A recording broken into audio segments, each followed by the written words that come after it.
Yo, what's poppin', beautiful people in YouTube land? I put the 3G value, feel me? And I had to click on this. From 5-star recruit to a transgender. Now, I haven't heard of Zach Brown, but I found out about him today.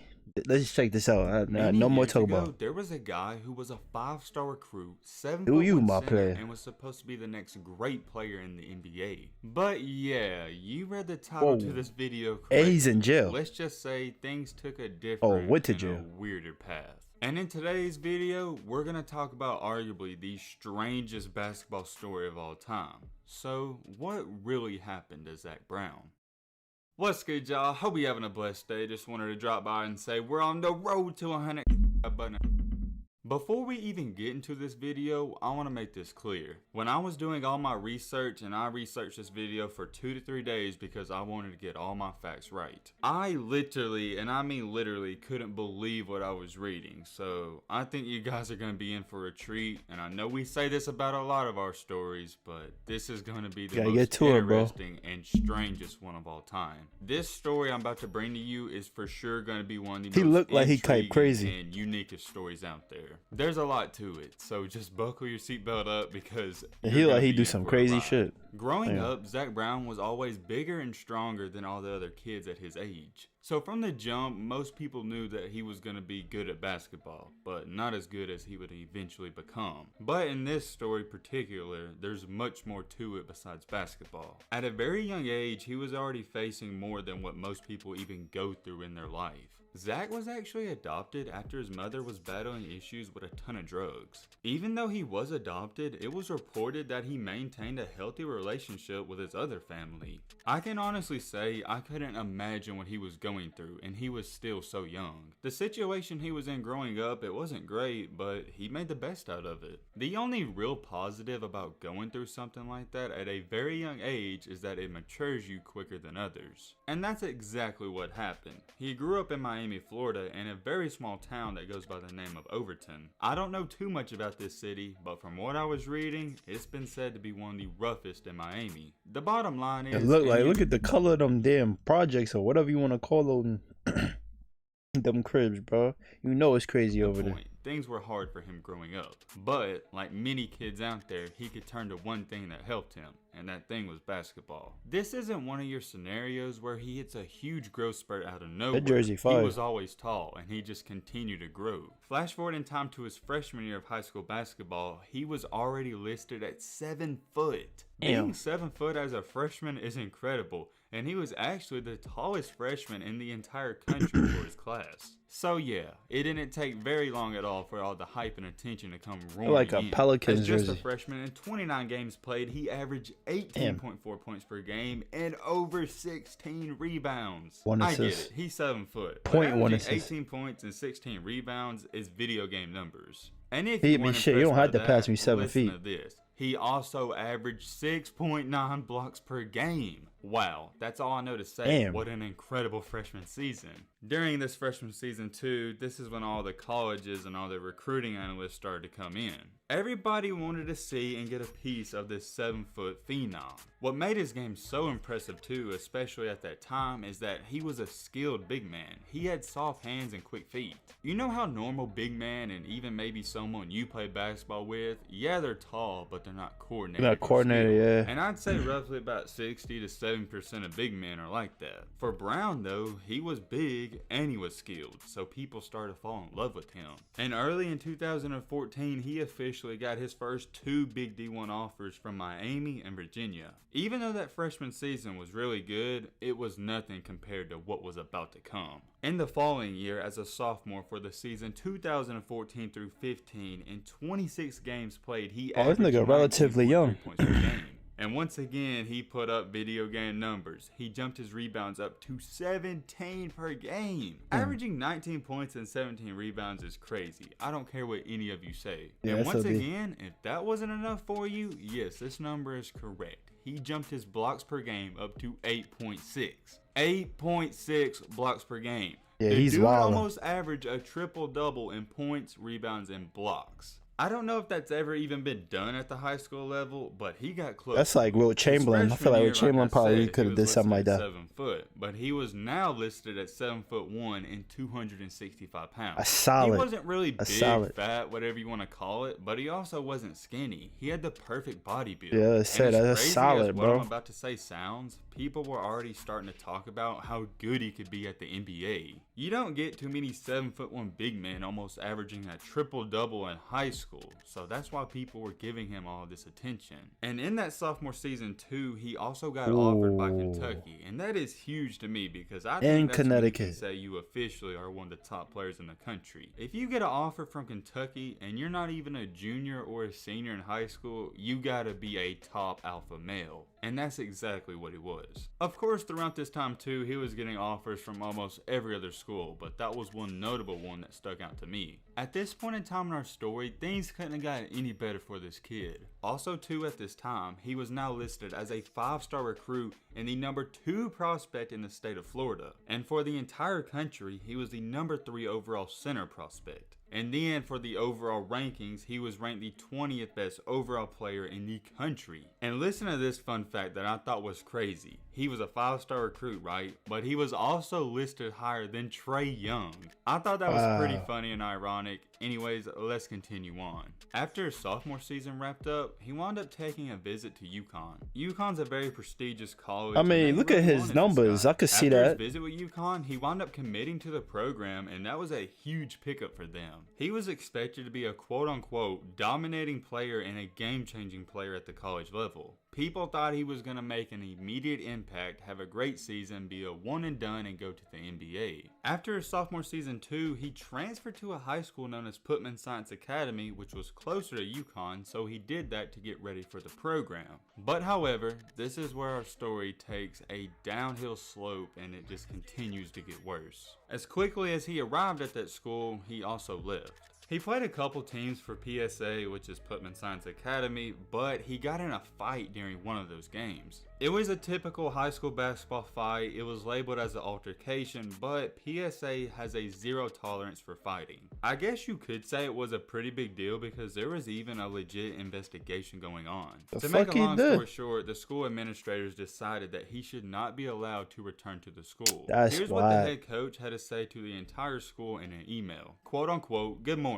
I wanted to pass this along to all you regarding He's better off Zach Brown. staying South, It's official that Zach South Brown Beach. is no longer enrolled at Putman Science Academy. Unfortunately, Zach Brown had an incident and was asked to leave the school." So yeah, I mean, I think we can all agree, even though that kind of looks bad, he just got in a fight and him and that school weren't on the same page. So with that school kicking him out basically, he only had one legit option to do, and that was to go back to his old high school. Very, and I mean barely shortly after he got kicked out of that school, he was then arrested. He was arrested on quote-unquote robbery charges in Miami, Florida. And the US Today even reported on this and said that he was being held on a $25,000 bond. To go even more into detail, it wasn't just robbery. Listen to this. He was facing charges on armed robbery, of course, 5 counts of credit card fraud, and multiple counts of robbery by setting snaps. Bro, what's good with this nigga, bro? How you went from like being top in your recruiting class to doing all this crazy shit, bro? That's that Florida song. There's nothing wrong with niggas in Florida, bro. That was reported. Niggas is different over there, bro. One semi-big thing that I almost missed out on was that he was a 5-star recruit, like we said. But after he got kicked out of PSA, they dropped him to a 4-star recruit. He 190. He's 190 pounds now. Still, being a 4-star recruit and ranked as the 29th best overall player in the country, that's a big deal. So for a hometown hero to get arrested on all those charges, it was making a lot of noise around the country. Like I said, things continue to get worse and worse. Once he officially got arrested and the news got released, all the colleges and most of them pulled their offers. There was article after article after article written about this situation, and most of them said his basketball future is in jeopardy after facing these charges. That just goes to show you, it doesn't matter if you're a 5-star recruit or how good you are. If you do dumb stuff, you can mess it up in the blink of an eye. Yeah, you could ask that dude that beat up his girl, and he went to jail for mad long. Niggas that made that meme on him. His life was ruined after that, bro. But I mean, Or he doing it. He like think playing ball overseas. So I don't get it. He worked hard his entire life to throw it away just for something stupid. We'll touch on that a little later in this video. We still got a long way to go. yeah, I'm After still he got trying to get arrested to and that all part that where he talking somewhat about blew over, transgender. like I said, most of all the colleges pulled their offers, but some held them. After getting arrested too, he now dropped from the 29th best overall player to 35. So after getting arrested, like I said, Still most of these decent. schools pulled their offers, and the thing with UConn, yeah, that didn't work out. Some places were saying he decommitted, but I think we all know that UConn Nah, just I'm pulled the just offer. like, nope. He was still a good hooper, and he was still a 4-star recruit, so a lot of schools were wanting to give him a second chance. And hey, we do gotta forgive, because second chances, I'm all for him, but I don't know about 3 or even 4 chances. With a ton of schools still wanting him, he decided to sign with St. John's. At this point in time Not in our bad. story, things somewhat started to calm down, and they were looking better for him. That's lit, And he actually. What was the fuck, staying Tor? out of Not the bad. news. And like a wise man once told me, no news is good news. But however, with that being said, news with him in it once again surfaced. Shortly after signing Robbing with St. John's, Walgreens? he What was you need in accused there? of robbing a Walgreens. I understand and get it. He had a rough childhood. He's starting to look growing up, crazier and too. He didn't have a lot of role models in his life, but come on now, there's no excuse for this. And why of all places Walgreens, are you robbing word. a Walgreens? What's in there I that don't you know. need, bro? It is what it is, but he was arrested in Probably Hollywood, want some Florida, drugs out early of on there. a Sunday morning. And according to the police, he was waiting in line, got bored, reached into the cash register, and stole money. You can't make this stuff up. We can all relate. We've all got bored waiting in line somewhere. But not once in my life just walk have out. I got so bored I wanted to steal money. That just seems like a weak excuse to me. And there's even surveillance video and footage about it, but obviously Nah, they really gotta look into this nigga's psyche, bro. Something seriously wrong with this nigga, bro. Like it's a cry for something, bro. Cry out for something, son. Can't throw it up on the screen. Not only did he rob the store, his brother was with him. Brown's 20-year-old brother at the time, known as Clayton, was also arrested. Hold on though, it gets better. They robbed the place and tried to outrace the police. The witnesses called the police and told them about the car, and once the police found their car, they had to catch up to them just to pull them over. Zach Brown was already facing felony charges at the time and credit card fraud in Miami from 2016, like we already talked about. At this point in time too, it was now reported that he was playing basketball at Calusa Prep in Miami, Florida. But here's the thing, it doesn't matter where he was playing, he wasn't going to be allowed on the court because he was facing all these charges. The police said they found $135 and $5 bills in the front pocket, and his brother had 30. I'm not a professional robber or a robber in general. Bro, the fuck was y'all doing with that, bro?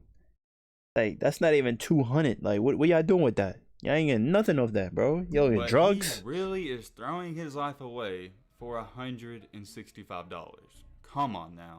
There was a lot to that robbery and all the charges, but to make it short, they was charged with a misdemeanor and a first-degree misdemeanor. I don't even know if this means This shit anything making me because mad, this is bro. little compared to all the charges he was facing, but he was also given a ticket for driving with a suspended license and having an expired car tag. I know that was a lot, but I did not want to skip out on any of that information. With all that being said, here's what It gets St. John's worse. had to say. Quote unquote, it was a mutual decision to release Zach from his national letter I mean, of intent. course. We wish him the best of luck. I'm gonna go out on a limb here and say Chris it Mullin's was the not coach? a mutual decision, and it was 100% St. John's. Yeah, of I don't course, know why say no they mutual. It like that because you really They don't wanna even have sound to PG. Explain yourself as to why Politically I correct. really hate to say this about this kid, but he's messed up like 2 to 3 times at this point, so there's no excuses. He's committed over 7 to 8 crimes, and he continues to rob places. There's no having his back. He continues to mess up. I know some people are gonna be more sympathetic, but for me personally, I can't feel bad for him. It's clips We're for not you, even bro. talking about basketball anymore. This is real life problems. After getting arrested for the second time within a year, he was now facing court dates. So technically, he's not in jail just yet.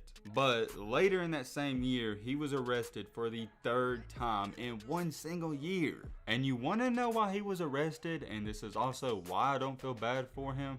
Zach Brown was arrested for the 3rd time because he didn't show up to court. Literally, all you gotta do is show up to court and you're not gonna go to jail. But he didn't go. So as to how you can But traffic really feel tickets bad too, I for thought. him, I don't know. But hold on.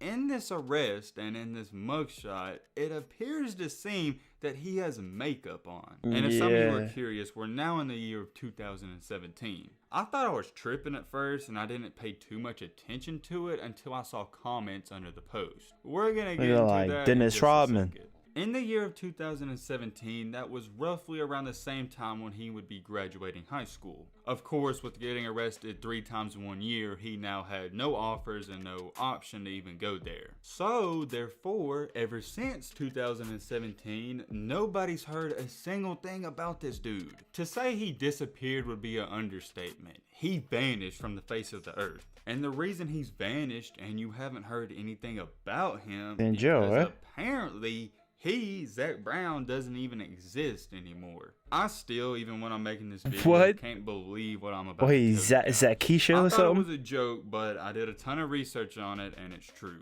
Zach Brown, the high school 5-star stud and star, now is technically a transgender. And he/she, I don't even know Jessica what you call it, goes by the name of Jessica Turberry. I'm saying apparently a lot because this is according to multiple sources. Positive vibes happening straight from the hood. Transforming. Jessica Turberry, who is these niggas is, it's something like psychologically wrong with that whole family, bro. He said something about the mom dealing with drugs and shit, bro. Something seriously is wrong with that whole family, bro. You can see, bro, like, whoa, like Zach Brown, like you want to be trans, cool, but like and was tweeting out, and you could tell that this was Zach Brown from years ago. The tweets since then have been deleted, but I was doing some more research and I went on Instagram and found this. So I typed in Jessica Turberry on Instagram. Turberry like twins. I said, he has a brother, and there's an Instagram account that goes by the real name ass Turberry bitch. Twins. Miami taller than most. If you're like are relatively the same age. And what do you know? It's a private account, but in the bio it says Miami, and in the profile pic it's 2 pics of Zach and his brother. Or technically it's Jessica and Tiffany, but you get what I'm trying to say. And let me make this clear too, I'm not trying to offend anybody. The bio says Jessica and Tiffany, which would make sense because he's Jessica Turberry. It also says transforming real, you know what, and Miami and taller than most. I mean, of course, that's not a 7 coincidence. feet. That's 100% them. That adds up. That's Miami, a tall bitch. Jessica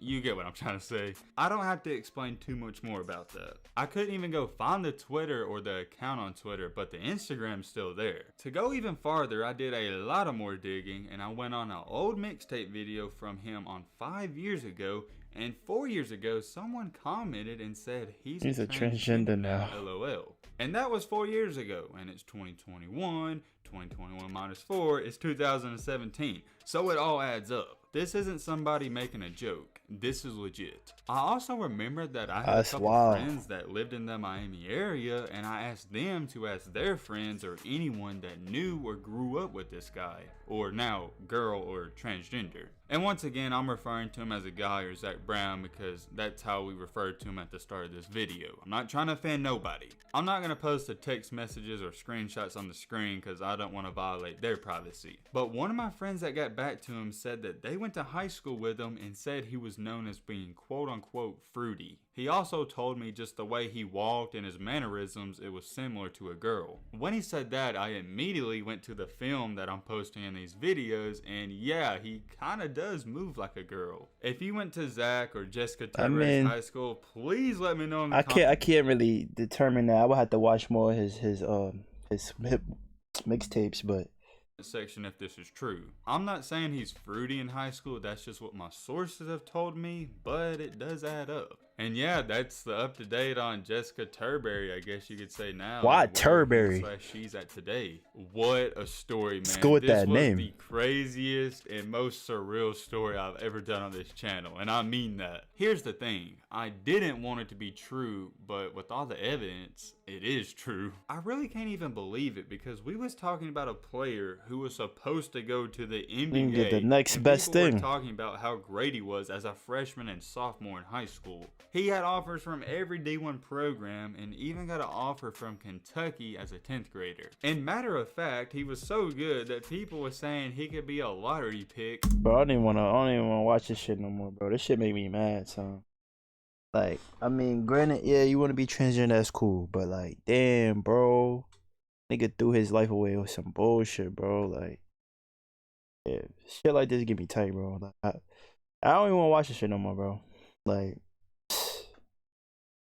yeah, I'm all lost words. Your boy G, up out there, peace.